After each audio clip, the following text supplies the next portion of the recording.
Chapter 5 Yambura's Overseer. Ross swung down stiffly. As he unsaddled, he patted his sweating horse. "It's been a long day," he said, "and you had it rough. A roll in the dust'll freshen you." He slid the saddle off, then freed the horse. "Go on," he added, "and have your roll. There's enough dust about to smother you." Leaning against the saddle-room door, he watched the animal roll. When it scrambled up, he went inside. The room smelled strongly of sweat-soaked leather, but he barely noticed. He glanced at the peg rows to note if any saddles were absent, then hung up his own bridle. "I guess they're all home," he thought, "and I'm the last one in." The door creaked when he closed it. Passing the feed shed, he heard a voice singing. The sound carried flatly on the hot evening air. Soft-footed on the dust, he walked around a corner to stand in the doorway.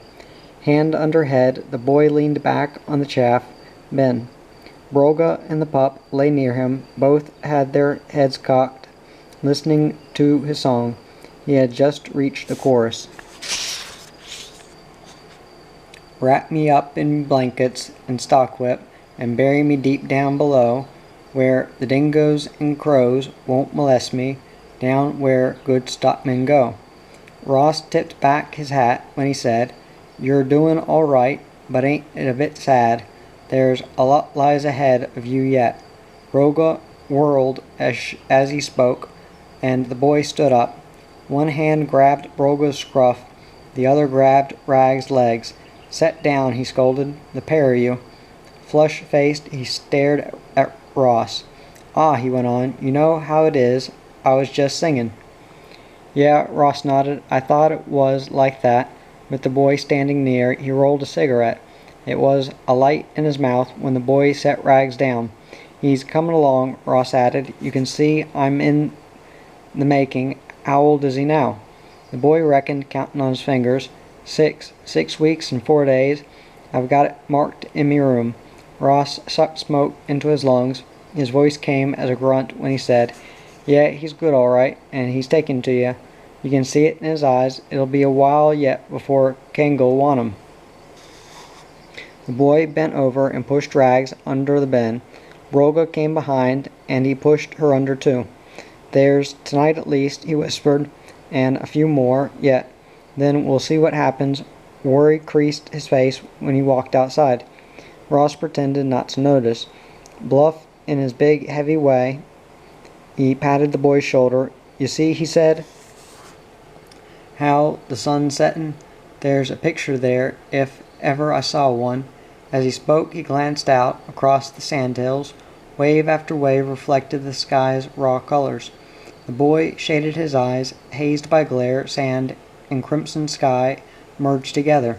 Mirages faded to a blurred shimmer. "Yeah," he sighed, "I reckon this is. Me and the dogs often watch. You see the sun hang, then it seems to drop. Yet you don't see it go." He lowered his hands to hitch his trousers over his hips. Ross spat thoughtfully, more from force of habit. Dust was always around his mouth. The boy's words summed his own thinking. To ease his legs, he squatted against the wall. The boy sat near him. "That's true," Ross said, "and it makes you wonder. A man don't know half. All we know is the sun's a landmark, and it burns our flamin' heads. Yet there's more to it than that." He leaned back stiffly and rolled another cigarette. Smoke drifted when he lit it. The boy sat silent. Ross unbuckled his spurs to squat more comfortably. From the stalls came the stamp of hooves. Galahs squawked in the peppercorns. A rooster crowed somewhere beyond the killing pens. "It's peaceful," the boy thought, "so quiet you can hear every sound. It's the bigness that makes you lonely." He stared up at the sky's great cover and the lip of darkening horizon. The sun hung low in a final orange ball. He waited, shading his eyes, until it suddenly disappeared. "You see," he turned to Ross, "the way it goes. The sand hills smother the last sudden dip." His back felt warm when he rested it. The timber walls were still hot. Ross nodded. Hands rested on his knees. He stared too. toward the sandhills. They were almost lost in shadow. It's good, he thought, to sit and listen to his talk. He sees things the way a man doesn't. There's a lot about that we miss. His cigarette was finished when he tossed it away and said, "Yeah, they smother it all right, and smother a lot beside. That's a bad stretch of country for anyone to roam in." His leggings creaked as he moved his legs to stand. Eyes half closed, the boy visualized the sandhills. Always during the day he could see them from any angle. The wood heap, the shed, or the stables, even from the kitchen just outside the door. Wave after wave of sand washing away to the skyline. Desolate and wind-ridged, the hills shimmered daily under a blazing sun. He hugged his knees when he asked, low-voiced, "Are they bad as the fellers say?" "Bad?" Ross grunted. "I'll say they're bad. There's 100 miles of 'em stretching away out there, and they're raw as hell, and twice as hot. If you don't know the lay, there ain't a chance. Winds change 'em from day to day." He stood up when he finished and stretched his arms. The boy heard him yawn, and then add, "Must be close to tea. Miss Jones'll be ringing soon." The boy scrambled up to walk beside Ross. Close to the wood heap, he asked again, "Ain't there any tracks?" "Wild camel pads or something. I've seen 'em out there at times in the distance. Camels, I mean," Ross said. "They make a few pads, but most of 'em don't last. You get a good blow, and they're smothered. The sand drifts over everything, even your bones if you get lost. Forget 'em, son. You ain't likely to take a trip through 'em. You stick to your job round the homestead." Leaving the boy, his boots crunched on gravel. The path led both to his quarters and the mess room. After Ross had gone, the boy paused for a moment. Stars already clustered in the sky. He could see them, pale but unwinking. "Another hour," he thought, "and they'll be thick. The big ones'll stand out brightly. You could follow 'em for miles. Old Ross ain't bad when he gets to talkin'. Sort of feels he's friendly more." Inside his room he lit a lantern. In the dim light he peered in a mirror to comb his hair. The mirror was cracked and his chin showed distorted, but he barely noticed. He was used to where the crack ran. "Come to think of it," he said, and watched his mouth move, "night'd be the best time. You'd miss all that roastin' heat." Later, Miss Jones stood waiting in the kitchen. As the boy entered, she noticed the hair combed neatly from his forehead. "Goodness," she said with a smile, "you're smart tonight. I almost wouldn't have known you." The boy's chair scraped when he drew it close. "Oh, I don't know," he told her. "I do it most times." He meant the hair and the fact that he had combed it. "You'n leave your room, and in 2 minutes it's must. The wind'll tangle it." Leaning over, he ate hungrily, cold meat, pickles, and big slices of bread, each mouthful washed down with tea. As he swallowed, he thought again of the sandhills, imagined his feet plowing through miles of sand. Behind him panted Rolga and Rags. Engrossed completely, he almost stopped eating. At the sink, Miss Jones scraped plates, bones and scraps she put to one side for the boy. Glancing sideways, she noticed he was dreaming. "Come back," she said. "You're miles away. Is something worrying you?" She moved handfuls of cutlery, then filled the sink. Water swirled into soapy bubbles. The boy balanced a cup between his hands. "No," he said, over the cup rim. "It's just I was thinking about the sandhills and things, you know," he added lamely, "about the place in general. Yambura, I mean." He set down the cup and pushed away from the table. "That's that," he thought. "I'll go on over and feed Brolga." Miss Jones said, "The sandhills, they are the last thing you want to think about. The men tell me they're desert land." After each sentence she dried several knives. A heap gleamed where she laid them on the table. The boy edged around to gather the scraps. "I'll help," he offered, "if you like, Miss Jones. I'll feed me dogs later." Miss Jones shook her head. "You go along," she said. "If Ross doesn't come in, somebody else will. Someone is always willin'." As the boy stood near, she noticed his shirt. Dust grimed thickly across the shoulders. And tomorrow, she went on, you bring me that shirt. It's really very dirty. For a moment she let her hand rest on his sleeve. He felt her fingers give a slow, gentle squeeze. Going out of the doorway, he rubbed his head. All right, he told her, I'n wear me spare, though it ain't as good as this one. On the way to the shed, he stared up at the stars. They were glittering larger and brighter.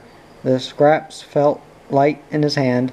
It's funny, he thought. I don't like a fuss, but there's something about the way she touches you. Sorta kind and I don't know. He kicked the ground and whistled thinly through his teeth. Brolga came prick-eared in the darkness to take the scraps from his hand. Sitting near the wall, he heard her eat soft, snuffling swallows as she bolted meat, crisp, crunching cracks as she gnawed bones. When a warm, moist nose pushed into his hand, he suddenly knelt. Cor, he whispered, I thought you were asleep, but I guess you woke for some supper. Here, Brolga, save a bit for Rags. He held Rags closely while he felt under the bitch's jaws. A few scraps lay on the ground, and he raked them together. Brolga nuzzled with her teeth, but he pushed her away. Get on with you, he scolded. You've had enough. There's a bone or two left to chew. Greasy-handed, with Rags still under him, he fell back against the wall. He added, now there's grease on me trousers. You knocked the scraps from me hand. Rags snuffled after the scraps and gobbled every morsel. Then the boy felt a warm, wet tongue lick his fingers. When Rags reached higher and licked his chin, the boy stood up. I don't mind, he said with a chuckle, having you lick me hand, but I won't stand for round the chin. Carrying Rags, he roped his way inside. Brolga followed close to his heels. The room seemed solid blackness. It's like walking, the boy thought, with your eyes shut. It's a pity there ain't no moon. The stars are good, but they don't reach here. Groping to a corner, he pulled down sheaves of hay on the herby-smelling bundles. He stretched out flat on his back, Rags curled up in his armpit. Brolga sprawled by his hip. This'll do, he told them, and we'll all keep quiet. There'd be a row if someone found us before sleep came. He kicked off his boots. He sighed as his cramped toes wriggled. You know, he mumbled, almost asleep, this is real livin'. You, Brolga, me, and the pup snuggled up on the hay. You couldn't ask better if you was lucky. As he finished, Rags snored in his ear. Brolga snuggled in to his side. Satisfied, the boy closed his eyes and yawned until his jaw ached. The last thoughts he had were of Brolga and her pup. His hand moved, touching their silky coats. Chapter 6. Branding Time.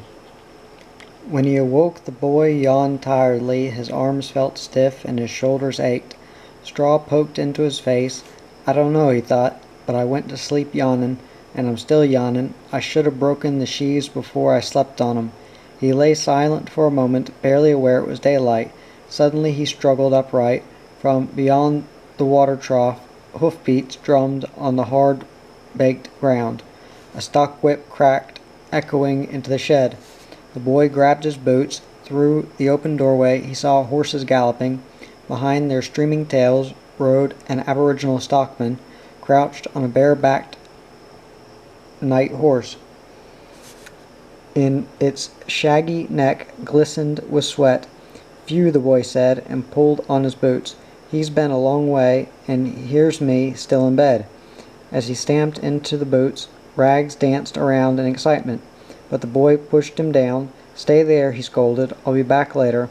At the wood heap he stared toward the homestead. Smoke rose from the kitchen chimney, and he heard voices beyond the saltbush hedge. Galahs, too, squawked chattering in the peppercorns. There's someone comin', he thought, and I'll bet it's Ross and the rest of the stockmen. Moving quickly, he jerked his axe from a log and began splitting firewood. By the time Ross arrived, he had a neat pile stacked. Ross paused to nod, then roll a cigarette. Joe stood nearby, already smoking. "Hi, son," Ross said. "You ain't been yet to the kitchen. You're running late for breakfast." He glanced to the east, where the sun flared in a great ball of gold. The boy rested, leaning on the axe handle. "No," he said, "but you know how it is. A feller gets sleepin' in late." To avoid looking at Ross, he bent again to straighten another sawed block. The two halves tumbled neatly when he split it. He split each half in turn before gathering the pieces. Ross watched. Several stockmen strolled past on their way to the horse yards. One of them took the axe and split 4 or 5 logs for the boy. "There you are, son," he said. "That'll help you catch up. Are you coming, Ross? Or will we go ahead without you?" He continued on, rocking bow-legged after the other stockmen. His boot heels scuffed, keeled right over. Ross stared after him. "I'll be along," he told him. "Just start saddling." Then to the boy, "Your bunk looks neat, as if it hadn't been slept in. You ain't been out all night, have you?" The boy shook his head. Outside the kitchen door, Miss Jones stood in the sunlight. He could see her through the hedge. When her hand beckoned, he half waved his own. Ross turned to glance in the same direction. His face softened before he added, "Yeah, you're holding her up. We had breakfast early because of the muster. We're working cattle round here today." He jerked a thumb, pointing beyond the killing pens. "I'll want you to help later. Keep the fire going while we brand." The boy looked up. "Me," he said. "I mean, I ain't never helped before. I mightn't do things right." Ross prepared to leave. "There's always a first time," he grunted, "and there ain't much to it. Just wheel over a couple of barrels of wood and start a fire in the bucket. But there's plenty of time. Do your other chores first," and he strode away toward the horse yards. Passing the feed shed, he glanced in. Brolga and Rags both lay sprawled on the hay. Ross noted how the sheaves were laid. "It's funny," he thought, "how you pass things up.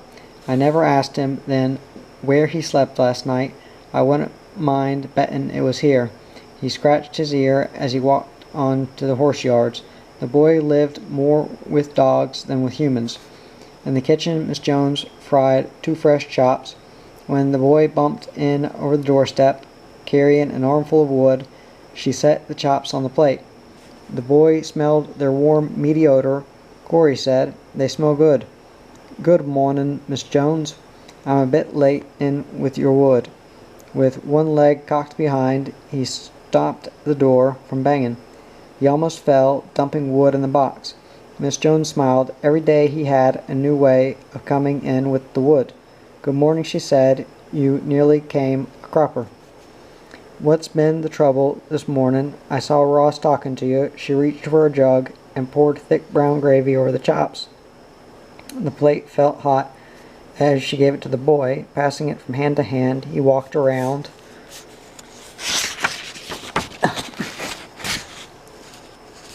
the table. His mouth was full when he said, I'm running a bit late, and Ross was giving orders. Wants me to help with the cattle." He said the words slowly to give full effect. Miss Jones stared. "With the cattle?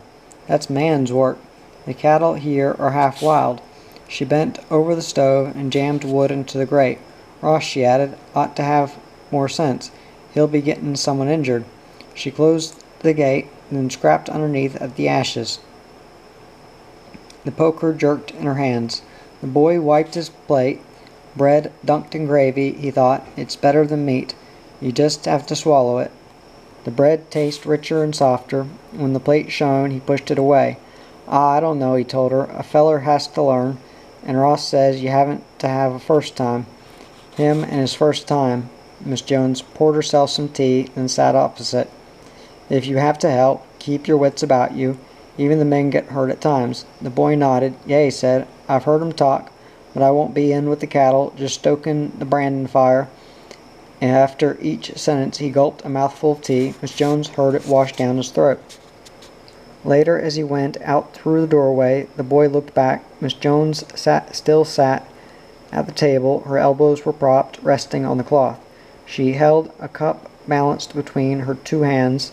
She's thinking, he thought, about me and the cattle, maybe too about Ross. She likes him, though she's always going crook. Before leaving, he filled the outside wood box. Trundling the barrow, he headed for the wood heap to cut another load, this time for the horse yards. As he reached the piled high logs, he suddenly remembered. "Gosh," he said, "I ain't fed Powder or Patches. That's 'em hammering in their stalls. They'll kick the sidewalls out." Dropping the handles, he left the barrow standing and ran for the feed shed. Inside, Broga sprang to meet him, but he pushed her down. She crouched with Rags at his feet. The boys stepped over their tails to lean head first into the feed bin. Chaff barely covered the bottom, and he had to drag the buckets to fill them. Swinging on his stomach, he straightened upright. Two barely full buckets hung in his hand. "Phew," he gasped. "If you're running late, there's always something short. I should have filled a bin last night." Then he chuckled at the sight of Rags and Broga. Their eyes begged, eager and expectant. "Well," he added, "so you think that I've forgotten you. But I ain't. It's in the wheelbarrow. I had to run because of Powder and Patches." He whistled them to follow as he hurried off again. They trotted at his boot heels, sniffing the two swinging buckets. In the stalls, Powder and Patches danced behind their bolted doors. The boy scratched his head while he listened to their hooves rattle. "You don't get enough work," he muttered, and unbolted Powder's door. Bucket in one hand, he raced for the manger, feeling Powder snort behind his neck. Reaching the wall, horse, boy, and bucket all bumped against the manger together. The boy tipped quickly, banging the bucket upside down, then ducked before Powder could bite. Treading carefully, he circled wide in Powder's restless hoofs and slipped through the doorway. In Patch's stall, he had much the same trouble. When finally he slammed the second door, he flopped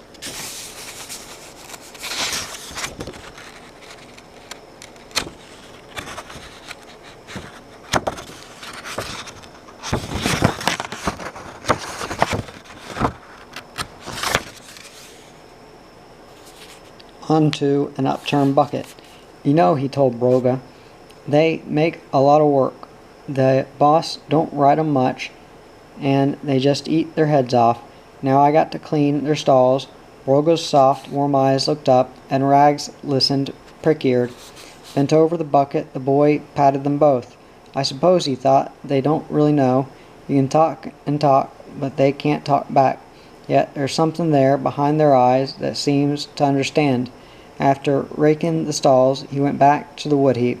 While the dogs chewed hungrily, he began to cut wood. It seemed to him he would need at least 2 barrowfuls. Brandon irons took a bright, fierce fire to heat them. Toward mid-morning, dust rose in a cloud beyond the killing pens. Ross and his men showed, edged around a bawling herd. The cattle traveled slowly, scenting unfamiliar surroundings, staring wild-eyed at homestead buildings. Long-horned and dusty-coated, they were mostly cows with calves. A few big bulls growled and bellowed their displeasure. Perched on a post, the boy watched the cattle draw nearer. Below him, an especially pierced bucket, glowed a fierce red fire. The branding iron lay near, propped on a log. Ross had left them there earlier. Before leaving, draped on the fence, hung 3 long catching ropes, coiled and ready for throwing. As with everything Ross did, the gear had an orderly neatness.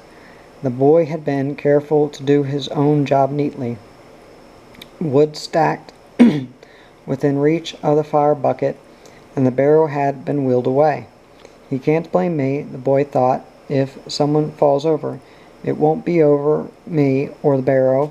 The barrow's gone, and I'll be careful. You can do much more." Near the post where he perched, Broga sprawled in shade, the post a long, thin shadow. Rags slept behind the stalls, under the tipped-over wheelbarrow. The boy thought it best that the pup should be clear, in case there was any trouble. Close to the horse yards, the cattle packed together. Jostling, straining, horning, they milled at sight of the gates. but the stockman forced them on. The boy saw Ross astraddle a plunging horse, gallop up near the leaders. Joe and an aboriginal rode on the other side.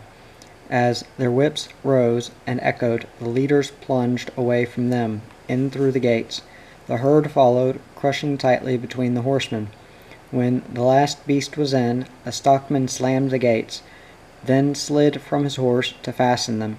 Ross and the rest of the men rode to the saddle shed and tethered their horses. Bow-legged in the dust, they walked back to the yards. As he climbed the fence, Ross squinted down at the fire. Charlie, an aboriginal, had already thrust in the brands. His black hands were busy reprobing the handles, making sure the grips would stay cool. Another man took a rope from the fence. "You did a good job," Ross told the boy. "Everything nice and neat. Now watch your step when we're working. Stay on the fence if you ain't tending the fire." He jumped into the yard, landing lightly on his feet. Charlie dodged to one side, pretending he was frightened. "By cry, boss," he said with a chuckle. "You got 'em feet like kangaroo. Jump, I'm all the same, true feller." "Ah," he doubled up, hopping around in imitation, with his arms poked out behind. His legged legs sprang like a kangaroo. The boy laughed, clinging one-handed. He waved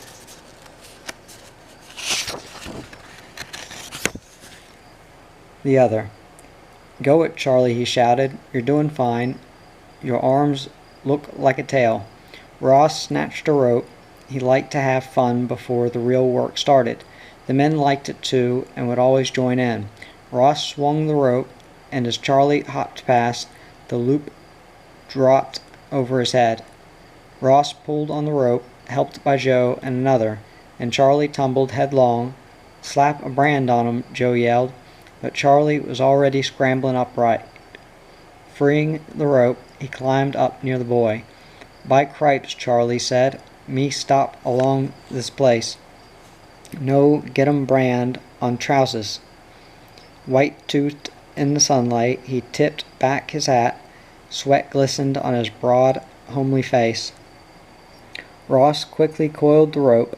The loop swung again in his hand as he said, "Okay, we've had our fun. Joe, Charlie, and Ken, you get round behind 'em. We'll draft a few calves to start with." With the rope coiled on his shoulder, he pushed open a gate leading into another yard, then walked across to the drafting crush. Joe, Ken, and Charlie drove the herd from the receiving yard into a series of smaller yards. From these they began to drive small numbers of cattle into the drafting crush. Men near big swinging gates opened and shut them as Ross shouted, "In or out?" In meant calves, which ran bawling into the yard near the boy. Out meant cows and bulls, which bellowed back again into the main receiving yard. Above all the milling, bellowing stock hung a great pall of dust. The boy felt it grit in his eyes and powder inside his shirt. Keen to watch the work, he forgot about the fire. The calf yard was almost full when he glanced downward. The fire had died to coals and ash. "Gosh," he said, and fell off the fence. On hands and knees he blew through the holes. When the fire revived, he stoked it with a few small pieces. By the time Ross arrived, followed by his men, the bucket again glowed redly. Little tongues of flame licked out from the front opening. Smoke gutted out the holes. "She looks all right," Ross said. "Try a brand, Joe, and see how it goes." And he hung the rope on the fences. Squatting near the boy, he rolled a cigarette. Joe pulled a brand. The end shimmered heat as he jabbed it firmly onto a rail. The timber hissed, and Joe jerked the brand away. Y8 showed clearly, burned on the timber. Core, the boy thought. Fancy having that shoved on your skin. I bet it hurts like mad, yet the men all say that it doesn't. He twitched involuntarily at the thought. Joe pushed the brand back into the fire, and Ross stood up. "Okay," he said, "there's enough heat there. You fellers on the ropes, get started." He himself stood wide-legged near the bucket, ready to do the branding. Joe crouched waiting, ready to toss the branding irons. The next hour passed, full of dust, burning hair, and excitement. Calves bawled and bucked while men roped and threw them. Some calves were big, some were medium-sized, but all were strong, rangy animals, bred on the vast Yambura plains. Their mothers in the neighboring yards bellowed a continuous roaring. Gaunt, massive bulls added to the bellowing. Every so often one would trumpet defiance and stand out clear of the herd. Its hooves would paw up dust, but the men worked oblivious. They barely heard bulls, cows, or calves. The boy saw them work systematically. Rope, throw, brand, rope, throw, brand. The calves seemed unending, yet the men never tired or slackened. Perched on his post, the boy watched, absorbed. If the fire dimmed, he jumped down and stoked it. Within seconds, he was back on top of the post again. Dust drifted up with the smell of burning hair, and at times he thought he would be sick from the biting, bitter odor. But he hung on, fighting the nauseous feeling. Gradually he became accustomed. When the men broke off to refill the calf pen, he slipped down beside Broga. "Phew," he told her, "it's hot up there, and the smell'd make you sick, but I'm getting used to it." Broga licked his hand before he tended the fire. It seemed to him that she understood. When the branding started again, Ross suddenly felt in his pockets. "Hey, son," he shouted, and bent over a calf. Joe tossed him a glowing brand. "Hop over to the crush and bring me notebook." I left it on a rail. The calf squirmed as Ross branded it. He tossed the iron back to Joe. Another calf tumbled, thrown by two sweating men. Ross bent for another brand. The boy rubbed his chin. Worry lines showed through the dust on his freckles. "Corey," thought, "now what do I do? I've got to go through all them cattle." From where he sat, the yards looked crammed with cattle. He had to walk through where the cows bellowed. Now that the calf pen was full, there was no other way. Sliding down, the boy walked slowly toward a corner. He had to slip through the rails, then walk straight across the yard. "I could go around," he thought, "right round outside the yards, but it's a long way, and the men'll think I'm frightened. They get in there with the cows and drive 'em. I reckon I'll just have to go." At the corner, Broga went to crawl in with him. The boy pushed her back. "Just you sit there," he told her.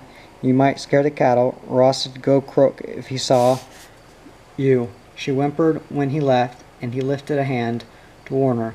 Without looking around, he knew she was crouched waiting. Going through the yard, the boy felt frightened, but he held his shoulders steady. "If they're watchin'," he thought, "they won't see I'm scared. I'll act like I ain't doing nothin'." Wild-eyed cows snorted when he neared them, then wheeled away. He heard them grunt and scramble, crackling horn to horn with each other. Their big, bony rumps switched wildly in front of him, but they opened a lane for him to pass. Reaching the drafting yard fence, he climbed through. Once inside, he searched for the notebook. It was lying near where Ross had stood earlier. With the book in his hand, the boy slipped between two rails for the return journey. Halfway across the yard, some inner sense made him turn. A great wave of fear stopped him, stiffened him for the moment beyond moving. Just shouldering clear of the cows surged a massive, droop-horned bull. The boy saw its eyes peer angrily in the dust. Then above the bellowing about him, he heard a voice shouting, "Lie down, son. Lie down till I reach you." It was Ross, already running. Charlie and Joe ran with him. The boy shuddered. Suddenly, uncontrollably, he began to run, great straining strides that pumped the breath from his lungs, and the bull pounded after him. He heard its bawl, slobbery with anger, and the grunt of its massive chest. Close to his legs, he felt the hot, panting air from its dust-choked nostrils. He tried to run faster, but his legs would not answer. He almost fell, reaching out for the corner. Then Broga's silvery whiteness flashed toward him as she hurtled past. Her jaws slavered eagerly, head onto the bull. She flung herself high in the air and gripped its snorting nostrils.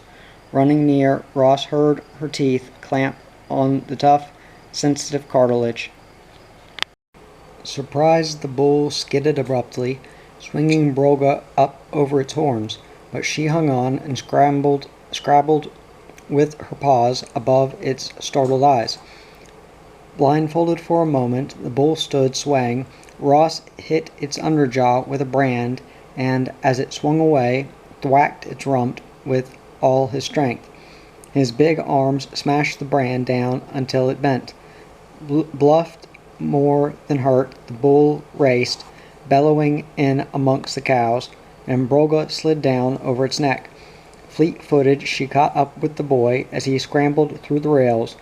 Her tongue licked his dusty, sweating face. "Thanks," he gasped. "Thanks, Broga. You made it just in time." With his head between his knees, he sat to regain his breath. Ross stood undecided. A wry, puzzled look crossed his face. "Can you beat it?" he said to Joe and Charlie.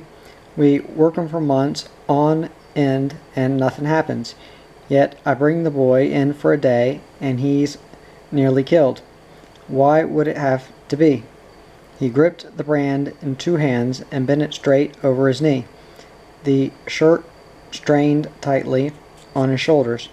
Joe stared at the bawling cattle. Charlie doubled over to crawl back into the branding yard. "I don't know," Joe said, "but why ever it should, the young'un had a close go. I've seen that bull before when he's cut up rough." And he turned to follow Charlie. The other men were standing talking about the bull while they waited. Ross spoke to the boy before he joined them. "Take it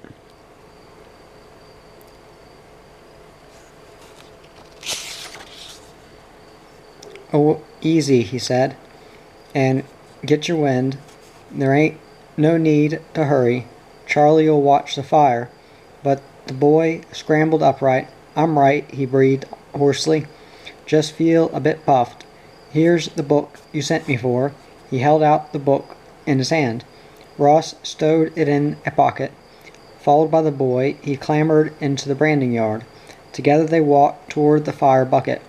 The boy dropped wood in while Ross glanced around at the men. "Okay," he told them. "Let's start 'em fallin'. There's a swag of calves yet to brand." As he finished, Charlie's rope swung out and over, looping around a big calf's neck. The men hauled swiftly, pulling the struggling, kicking calf. When it bawled and fell upended, the boy was already climbing. Perched again on top of the post, he smelled singeing hair, with the Y8 brand marked plainly on its rump. The calf was freed to join its mother. The boy saw it buck, bolting through an opened gateway. Close to noon, Ross branded the last struggling calf as it galloped into the restless herd. The men looped and coiled their ropes. Joe pulled the brands from the fire. Charlie climbed up to sit beside the boy. "By cry," Charlie said. "Me watch you before. Close up that big feller bull to catchin' you." And he nodded again, this time toward the cattle. Cows, calves, bulls, all milled complainingly. Dust swirled up over them. The boy wiped his face. Sweat trickled down inside his shirt, and he opened the front to let in air. "Yeah," he said, "it was close all right. I could feel 'em snort down me neck. But I tell you, Charlie, did you see Broga? You couldn't see anything better, could you?" His voice almost pleaded when he said it. He shifted sideways to see the aboriginal more fully. Charlie tipped back his hat. Down below them, in the yard, men began to leave. Ross sat on a log, writing in his little notebook. Joe threw dust over the fire in the bucket. Charlie saw all the movements, yet his mind was on the boy. He had noted the tone in his voice. No one, he thought, has said a word about the bitch or the way she jumped to save him. They all know this bitch belonged to Kanga, no matter how he think, not the boy. Charlie licked his lips. The tongue glistened pink against his dusty black skin. Yeah, he told the boy, me see 'em, best dog me ever see. This one, he glanced at Broga, curled on the ground beneath them. Love you too much, maybe you savvy I'm too much. He held out his arm to show how much. Words came to him with difficulty. The boy nodded.